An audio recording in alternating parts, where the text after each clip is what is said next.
Okay, boys and girls, ladies and gentlemen, children of all ages, we are on to the third market structure known as monopolistic competition. All right, so let's go through some of the characteristics like we've done with Monopoly and Perfect Competition. First one is the number of sellers. There is a relatively large number of sellers. The product type is a differentiated product. Control of the price, some, but they do have control. It is an easy to enter and to exit, and there is a need for advertising. So let's look at some examples of monopolistic competition. All right, let's go back in the Wayback Machine to when I was a young boy in high school, and this was the kind of hot dog cart we saw on the streets of New York. All right, if I put on my laser pointer here, we can look at, what do we have? Hot dogs, hot sausage, hot pretzel, cold soda, spring water, Snapple. Spring water was not on the list when I was in high school. Cold soda was, hot dog, sausage, pretzel. The guy's selling literally four things. I worked a hot dog cart when I was just out of high school, and we had three things: hot dog, sausage, and cold soda. It's all we sold. Right? Now, what did the hot dogs look like? This is what the hot dogs look like on every cart in New York City, known as the dirty water dog. Right? And if you ask me in class, I'll explain to you why that is. Now, that looks like a very homogeneous good. Pretty much was. There was a little differentiated, but not a ton. And then what happened was, the cart started to change a little bit. So now you have this hot dog cart, and look at the items this guy has. He's got to have 20 items going on up here. Different types of drinks. He's got a lunch menu. Right, my guy's lunch and dinner menu is the same. So is the breakfast menu. Excellent breakfast sometimes in New York City hot dog. Right, now, so you see there's thousands of these. When we talk about the number of firms, thousands of these on the streets of New York. Right, the products are now becoming a little different. What kind of control do they have over the price?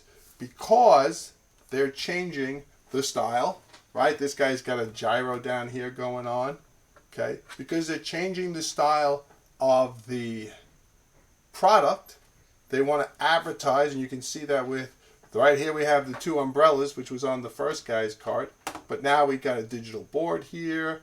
The guy over on Little Neck, you can call up and place an order and then come pick up. All right, so you see the advertising. They're competing with price, but they're also competing with product. Right, now we have this guy's hot dog cart. I'm going to be honest with you, I don't know what they're selling. All right, but they're selling something different than what I used to get when I was on the streets of New York. All right, so that's one market that's monopolistic. Then we come to my favorite market that's monopolistic. Right, differentiated good. This pie and this pie all have cheese, all have sauce, all have dough. Yet they're different.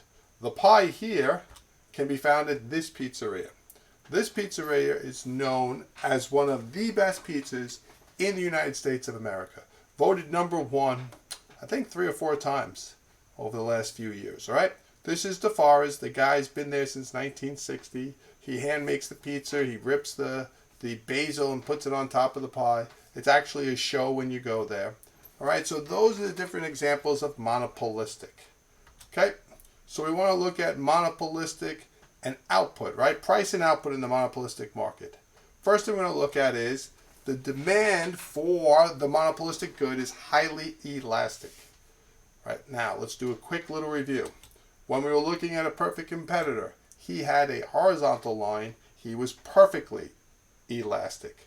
Then we looked at the monopoly, where his demand curve, while downward sloping, was a little steeper, right? Very more vertical. We would say that he had an inelastic.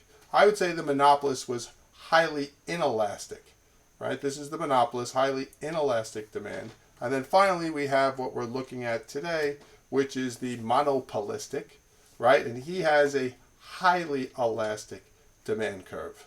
So he's a combination of these two, right? If the perfect competitor and the monopoly had a baby, it would be the monopolistic. So he has a downward sloping demand curve because he does have some control over the price. that pizza place I just showed you in Brooklyn, DeForest, he charges $5 a slice. Gino's in town, Rose's, Center, none of those guys can charge $5 a slice because they're not offering anything special. All right, now let's go continue to look at this. There is short-run profit or loss for the monopolist. Some places are making money, some places aren't making money in the short run. However, like in the other two market structures, right? You got to get this through your head. MR equals MC is the key. We produce where the marginal revenue is equal to the marginal cost. What about the long run, you say? Good question. The long run, we have normal profit. Is that the same as zero economic profit, Mr. Mooney? Yes, it is the same. Normal profit is accounting profit. Zero economic profit. You're doing no better than you would have done in your other activity. Right? Then we have entry and exit. That's why once there's profit, firms will enter the market and that profit will disappear. What you have to understand, though, different than the perfect competitor, when the firm enters the market, it's not a change in the supply, it's the change in the demand. Right? So if I open up a pizzeria in town, because I know there's money being made selling pizza in Great Neck, I open up a pizza place, the demand for Gino's in town goes down because people are coming to my pizza place. So the demand for Gino's goes down, a leftward shift of the demand in the MR, and they end up losing whatever profit they had. And that's because there's ease of entry and exit. And then the last thing we look at is they are inefficient. Why are they inefficient? Because there is product variety. Why do we need all these different products? We don't, but people like having them. Right? So, normally I would ask you to draw the graph, but I'll draw it for you. So let's look at the short run profit or loss. Right? We have the quantity and we have the price axes. Right? And then we draw our MR and we draw our demand curve. Right? The MR is still downwards. The MR is below the demand curve for the same reason in the monopolist, but you notice the slope of the curve is more elastic. It's a highly elastic demand curve. Then we add in our marginal cost curve. We go to where they intersect. Right? We dot that. MR equals MC. We draw our ATC curve. Right? And now we draw our line. From MR to MC, we get our output. We get the cost. We get the price. The price is above the ATC at quantity of 1. So that area is our economic profit. All right? And you'll notice that the area of economic profit is not as large as it was for the monopolist because the demand curve is highly elastic, right, compared to the monopolist. All right, so this is what my short run economic profit graph would look like. Then we'll show you same concept, but what happens when the ATC is above the price at Q2 here, right? So in this place where MR equals MC is Q2, but ATC is greater than the price, the firm experiences a loss. So if we go back to the other graph, when they're experiencing profit, firms would enter and their demand curve would shift to the left, right? In this case, there's losses. Firms will leave the market and close, and the consumers will end up going to the pizza places that have stayed, and their demand curve and MR curve will shift to the right, finding an output that's a little bit higher, and maybe we end up here at 0. Okay, let's look at it in the long run where we have 0 economic profit, but we are covering our opportunity cost. Downward sloping, MR, MC. All right, now look here. The ATC curve is tangent to the demand curve, which means right here at P2, the cost per unit is P2, the output is Q2, and the ATC is P2. So we have here 0 economic profit. Are they efficient? No. Efficiency is over here, my friends. MC is equal to demand here. so they're allocative efficient, and ATC and price is equal to ATC here, that would be my productively efficient point. We don't care about that. We care about here, MR equals MC, profit maximizing. This is where we make our profit, most profit.